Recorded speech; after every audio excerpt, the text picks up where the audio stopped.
আমার সারা জীবনটা অবহেলার তাচ্ছিল্যের মধ্যেই কাটলো।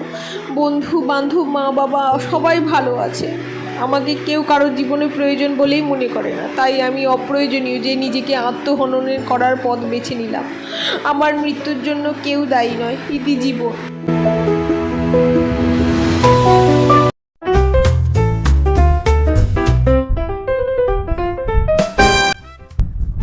বলো চিত্রগুপ্ত, কি খবর? প্রভু, কোথাও যাচ্ছেন? হ্যাঁ বৎস, আজ মর্তলোকে জীবনের মরণ, ওকেই আনতে যাচ্ছি। প্রভু, আপনার যাওয়ার কি দরকার আছে? বলো তো অন্য কাউকে পাঠিয়ে দিই। না বৎস, ও রিলস বানায়, আমি ওই রিলস গুলো দেখি, আমার বেশ ভালো লাগে, আমি নিজেই আনতে যাব। গিলি গিলি গিলি গিলি হুস।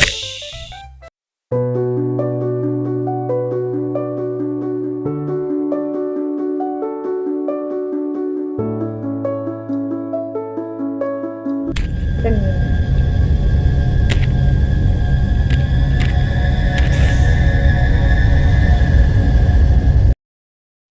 ও ভালো মেয়ে না, হবে নাই বা কেন, মাথার উপর যে গার্জেন কেউ নেই না, চরিত্র খারাপ রে বাবা। এই মরো জীবন। আরে আমার দেরি হচ্ছে, আমি তো ফিরবো। মেয়েটা কি করছে?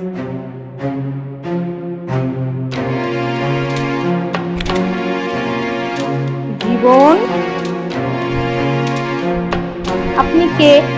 আমি যমরাজ, স্বর্গলোক থেকে তোমাকে নিয়ে যেতে এসেছি। প্রভু, আমার প্রণাম নেবেন। মরার সময় তোমার কষ্ট কম হোক এই আশীর্বাদই করি। আজ তোমাকে আমার সাথে স্বর্গলোকে যাওয়ার কথা, তুমি স্বেচ্ছায় মৃত্যুবরণ করো। হ্যাঁ প্রভু, আমি ভেবেছিলাম মরবো, কিন্তু কিছু মানুষের আমাকে যে বড্ড প্রয়োজন প্রভু। এ কি বলছো তুমি জীবন? তোমাকে তো কেউ ভালোবাসে না, তোমার বাবা মা কেউ তোমায় পছন্দ করে না। হ্যাঁ প্রভু, আপনি ঠিকই বলেছেন, আমাকে আমার বাবা মা আত্মীয় স্বজন কেউ ভালোবাসে না, কিন্তু এমন কিছু মানুষও আছে যারা প্রত্যেক দিন আমাকে নিয়ে সমালোচনা করে, আমার নিন্দে করে। আমার কথা না বললে তাদের পেটের ভাত হজম হয় না প্রভু। বাজে অজুহাত আর তুমি দেখিও না।